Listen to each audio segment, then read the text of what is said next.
ഏശയ്യാ പ്രവാചകൻ്റെ പുസ്തകം അധ്യായം 44. കർത്താവ് മാത്രം ദൈവം. എൻ്റെ ദാസനായ യാക്കോബേ, ഞാൻ തിരഞ്ഞെടുത്ത ഇസ്രായേലെ കേൾക്കുക. നിന്നെ സൃഷ്ടിക്കുകയും ഗർഭപാത്രത്തിൽ നിനക്ക് രൂപം നൽകുകയും നിന്നെ സഹായിക്കുകയും ചെയ്യുന്ന കർത്താവ് അരുളി ചെയ്യുന്നു. എൻ്റെ ദാസനായ യാക്കോബേ, ഞാൻ തിരഞ്ഞെടുത്ത ജസ്രൂനെ, നീ ഭയപ്പെടേണ്ട.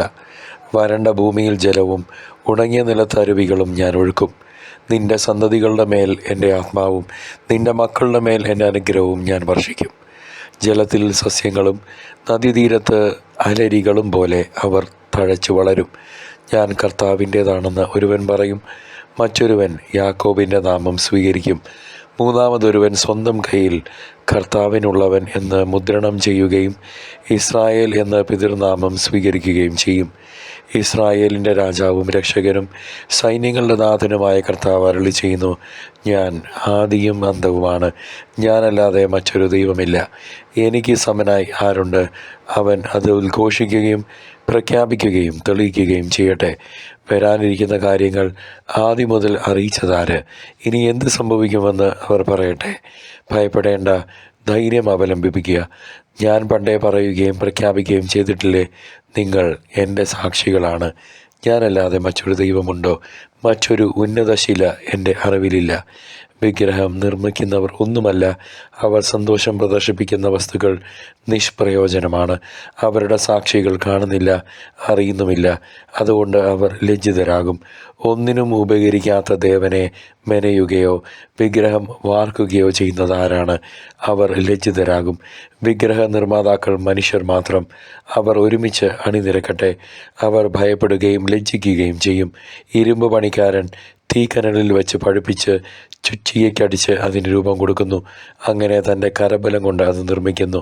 എന്നാൽ വിശപ്പ് കൊണ്ട് അവൻ്റെ ശക്തി ക്ഷയിക്കുന്നു. ജലപാനം നടത്താതെ അവൻ തളരുകയും ചെയ്യുന്നു. തച്ചൻ തോത് പിടിച്ച് നാരായം കൊണ്ട് അടയാളമിടുന്നു. അവൻ തടി ചെത്തി മിനുക്കി മട്ടം വെച്ച് വരച്ച് ഭവനത്തിൽ പ്രതിഷ്ഠിക്കാൻ യോഗ്യമായ സുന്ദരമായ ആൾ രൂപമുണ്ടാക്കുന്നു. അവൻ ദേവദാരു വെട്ടുന്നു, അല്ലെങ്കിൽ കരുവേലകവും സരളമരവും തിരഞ്ഞെടുത്ത് വൃക്ഷങ്ങൾക്കിടയിൽ വളരാൻ അനുവദിക്കുന്നു. അവൻ ദേവദാരു നടുകയും മഴ അതിന് പുഷ്ടി നൽകുകയും ചെയ്യുന്നു. പിന്നെ അത് വിറകിനെടുക്കും. ഒരു ഭാഗം കത്തിച്ച് തീ കായുന്നതിനും ആഹാരം പാകം ചെയ്യുന്നതിനും ഉപയോഗിക്കുന്നു. വേറൊരു ഭാഗമെടുത്ത് ദേവനെ ഉണ്ടാക്കി ആരാധിക്കുകയും വിഗ്രഹം കൊത്തിയെടുത്ത് അതിൻ്റെ മുൻപിൽ പ്രണമിക്കുകയും ചെയ്യുന്നു. തടിയുടെ ഒരു ഭാഗം കത്തിച്ച് അതിൽ മാംസം ചുട്ടുതിന്ന് തൃപ്തനാകുന്നു. തീ കാഞ്ഞുകൊണ്ട് അവൻ പറയുന്നു, കൊള്ളാം, നല്ല ചൂട്, ജ്വാലകൾ കാണേണ്ടത് തന്നെ. ശേഷിച്ച ഭാഗം കൊണ്ട് അവൻ ദേവനെ വിഗ്രഹത്തെ ഉണ്ടാക്കി അതിനെ പ്രണമിച്ച് ആകുന്നു. എന്നെ രക്ഷിക്കണമേ, അവിടുന്നാണല്ലോ എൻ്റെ ദൈവം എന്ന് അവൻ അതിനോട് പ്രാർത്ഥിക്കുന്നു. അവർ അറിയുന്നില്ല, ഗ്രഹിക്കുന്നില്ല. കാണാൻ കഴിയാത്ത വിധം അവരുടെ കണ്ണുകളും ഗ്രഹിക്കാനാവാത്ത വിധം മനസ്സും അടച്ചിരിക്കുന്നു. തടിയുടെ പകുതി ഞാൻ കത്തിച്ചു, അതിൽ അപ്പം ചുടുകയും മാംസം വേവിക്കുകയും ചെയ്ത് ഭക്ഷിച്ചു. ശേഷിച്ച ഭാഗം കൊണ്ട് ഞാൻ മ്ലേച്ഛ വിഗ്രഹം ഉണ്ടാക്കുകയോ തടി കഷ്ണത്തിന് മുൻപിൽ പ്രണമിക്കുകയോ ചിന്തിക്കാനോ മനസ്സിലാക്കാനോ ആരും വിവേകം കാണിക്കുന്നില്ല. അവൻ വെണ്ണീർ ഭുജിക്കുന്നു. അവൻ്റെ വഞ്ചിക്കപ്പെട്ട ഹൃദയം അവനെ വഴിതെറ്റിക്കുന്നു. തന്നെ സ്വതന്ത്രനാക്കാനോ തൻ്റെ വലത് കൈയിൽ കാപട്യമല്ലേ കുടികൊള്ളുന്നതെന്ന് ചിന്തിക്കാനോ അവന് കഴിയുന്നില്ല. യാക്കോബേ, നീ ഇവ ഓർമ്മിക്കുക. ഇസ്രായേലെ, ഓർമ്മിക്കുക. നീ എൻ്റെ ദാസനാണ്. ഞാൻ നിന്നെ സൃഷ്ടിച്ചു. നീ എൻ്റെ ദാസൻ തന്നെ. ഇസ്രായേലെ, ഞാൻ നിന്നെ വിസ്മരിക്കുകയില്ല. കാർമേഘം പോലെ നിൻ്റെ തിന്മകളെയും മൂടൽമഞ്ഞ് പോലെ നിൻ്റെ പാപങ്ങളെയും ഞാൻ തുടച്ചു നീക്കി. എന്നിലേക്ക് തിരിച്ചു വരിക. ഞാൻ നിന്നെ രക്ഷിച്ചിരിക്കുന്നു. ആകാശങ്ങളെ സ്തുതി പാടുക. കർത്താവ് ഇത് ചെയ്തിരിക്കുന്നു. ഭൂമിയുടെ ആഴങ്ങളെ ആർപ്പ് വിളിക്കുക. പർവ്വതങ്ങളെ, വനവൃക്ഷങ്ങളെ ആർത്തുപാടുക. കർത്താവ് യാക്കോബിനെ രക്ഷിച്ചിരിക്കുന്നു. ഇസ്രായേൽ അവിടുത്തെ മഹത്വം പ്രകീർത്തിക്കപ്പെടും.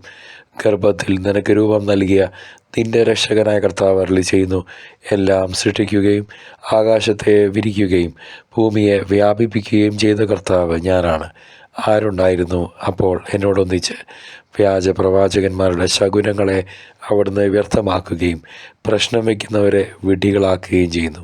വിജ്ഞാനികളുടെ വാക്കുകളെ അവിടുന്ന് വിപരീതമാക്കുകയും അവരുടെ ജ്ഞാനത്തെ പോഷത്വമാക്കുകയും ചെയ്യുന്നു.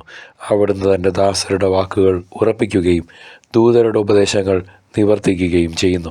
ജെറുസലേമിനോട് അവൾ അധിവസിക്കപ്പെടുമെന്നും യൂദാ നഗരങ്ങളോട് അവർ പുനർനിർമ്മിക്കപ്പെടുമെന്നും നാശത്തിൽ നിന്ന് അവരെ താൻ പുനരുദ്ധരിക്കുമെന്നും അവിടുന്ന് അരുളി ചെയ്യുന്നു. ഉണങ്ങിപ്പോവുക, നിന്റെ നദികളെ ഞാൻ വറ്റിക്കും എന്ന് അവിടുന്ന് ആഴത്തോട് കൽപ്പിക്കുന്നു. സൈറസിനെ പറ്റി ഞാൻ നിയോഗിച്ച ഇടയനാണ് അവൻ എൻ്റെ ഉദ്ദേശം സഫലമാക്കുമെന്നും ജെറുസലേമിനെക്കുറിച്ച് അവൾ പുനർനിർമ്മിക്കപ്പെടുമെന്നും ദേവാലയത്തെക്കുറിച്ച് നിന്റെ അടിസ്ഥാനം ഉറപ്പിക്കുമെന്നും അവിടുന്ന് അരുളി ചെയ്യുന്നു. പ്രിയ ദൈവജനമേ, ബാബിലോണിയൻ പ്രവാസത്തിൻ്റെ അതികഠിനമായ സാഹചര്യത്തിൽ തളർന്നുപോയ ഇസ്രായേൽ ജനത്തിന് പിതാവായ ദൈവം നൽകുന്ന വലിയ പ്രത്യാശയുടെ സന്ദേശമാണ് യെശയ്യാ പ്രവാചകൻ്റെ പുസ്തകം 44-ാം അധ്യായത്തിൽ നാം വായിക്കുക. അസീറിയൻ ഭീഷണിക്ക് പിന്നാലെ വന്ന ബാബിലോണിയൻ അടിമത്തത്തിൻ്റെ നിഴലിൽ കഴിയുന്ന ജനത്തോട് താൻ തിരഞ്ഞെടുത്ത യശൂരൻ അരുമശിഷ്യൻ എന്നാണ് ദൈവം അവരെ വിളിക്കുന്നത്. വിഗ്രഹാരാധനയുടെ വ്യർത്ഥതയെ പരിഹസിച്ചുകൊണ്ട് സത്യദൈവത്തിൻ്റെ ഏകത്വവും പരമാധികമാണ് ഈ അധ്യായത്തിലെ പ്രധാന സന്ദേശം. ചരിത്ര പുരുഷനായ സൈറസിനെ തൻ്റെ ദാസനായി അഭിഷേകം ചെയ്ത് ജെറുസലേമിൻ്റെ പുനരുദ്ധാരണത്തിന് ദൈവം വഴിയൊരുക്കുമെന്ന് മുൻകൂട്ടി പ്രവചിക്കുന്നത് വഴി അവിടുത്തെ വിശ്വസ്തത വെളിപ്പെടുന്നു. ഭാവിയെക്കുറിച്ചുള്ള ദൈവത്തിൻ്റെ ഈ പദ്ധതികൾ ഇസ്രായേലിൻ്റെ പാപങ്ങൾക്കെതിരെയുള്ള ന്യായവിധിയുടെയും എന്നാൽ അതിലുപരിയായ വലിയ കരുണയുടെയും പ്രഖ്യാപനമാണ്. പ്രിയ സഹോദര സഹോദരി, ദൈവജനത്തിൻ്റെ മേൽ പരിശുദ്ധാത്മാവിനെ വർഷിക്കുമെന്ന വാഗ്ദാനം ഉണങ്ങി വരേണ്ട ഭൂമിയിൽ നീർച്ചാലുകൾ തുറക്കുന്നത് പോലെ നമ്മുടെ ആത്മീയതാവത്തെ ശമിപ്പിക്കാൻ ഇന്നും പ്രാപ്തമാണ്. മരകഷ്ണങ്ങളെ ദൈവമായി ആരാധിക്കുന്ന മനുഷ്യൻ്റെ വിഡ്ഢിത്തത്തെ തുറന്നു കാണിക്കുന്ന പ്രവാചകൻ ഇന്ന് നമ്മൾ പടുത്തുയർത്തുന്ന ആധുനിക വിഗ്രഹങ്ങളെ ഉപേക്ഷിക്കാൻ നമ്മെ ഓരോരുത്തരെയും ആഹ്വാനം ചെയ്യുന്നു. കർത്താവായ യേശുക്രിസ്തുവിൻ്റെ രണ്ടാമത്തെ വരവിനായി കാത്തിരിക്കുന്ന വിശ്വാസികളായി നമുക്ക് നീ എൻ്റേതാണ് എന്ന് ദൈവം നൽകുന്ന ഉറപ്പ് വലിയ ആശ്വാസമാണ് പകരുന്നത്.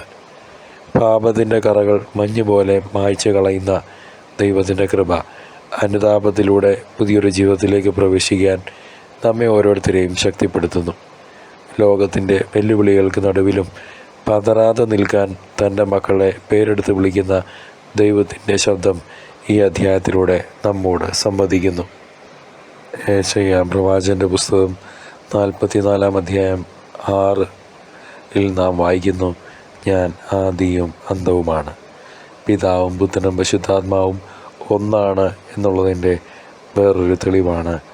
ഇതുമായി ബന്ധപ്പെടുത്തി പുതിയ നിയമത്തിലെ വെളിപാടിൽ ഞാൻ ആദിയും അന്തവുമാണ് എന്ന് കർത്താവായ യേശു വെളിപ്പെടുത്തുന്നത്. പ്രിയ ദൈവജനമേ, സഭയുടെ പ്രത്യാശയായ മിശിഹായുടെ മഹത്വപൂർണമായ പ്രത്യാഗമനത്തിനൊരുങ്ങാൻ ഈ വചനഭാഗം നമ്മെ നിരന്തരം പ്രേരിപ്പിക്കട്ടെ. വിഗ്രഹാരാധനയുടെ എല്ലാ രൂപങ്ങളിൽ നിന്ന് വിട്ടുമാറി ജീവനുള്ള ദൈവത്തിന് പ്രഥമ സ്ഥാനം നൽകി ജീവിക്കാനുള്ള ആഹ്വാനമാണത്. അവസാനത്തെ ആഹ്വാനം. ക്ലേശങ്ങൾ നടുവിൽ നിൽക്കുമ്പോഴും സിയോനെ പടുത്തുയർത്തുമെന്ന് വാഗ്ദാനം ചെയ്ത ദൈവം നമ്മുടെ തകർന്ന ജീവിത സാഹചര്യങ്ങളെയും പുനരുദ്ധരിക്കുമെന്ന് നാം പൂർണ്ണമായി വിശ്വസിക്കണം. വിഗ്രഹാരാധന നടത്തുന്ന നമ്മളുടെ സഹോദരങ്ങളെ സമർപ്പിച്ച് അവർക്ക് വേണ്ടി നാം മധ്യസ്ഥം യാചിക്കണം.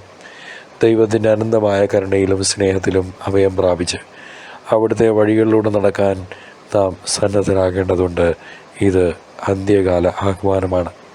നിരാശയുടെ ഇരുളിൽ കഴിയുന്നവർക്ക് ഈ പ്രവചനം, യെശയ്യായുടെ പ്രവചനം, ഒരു പ്രകാശ ഗോപുരമായി നിലകൊള്ളുകയും വിജയകരമായ ഒരു ആത്മീയ ജീവിതത്തിന് വഴി തുറക്കുകയും ചെയ്യുന്നു.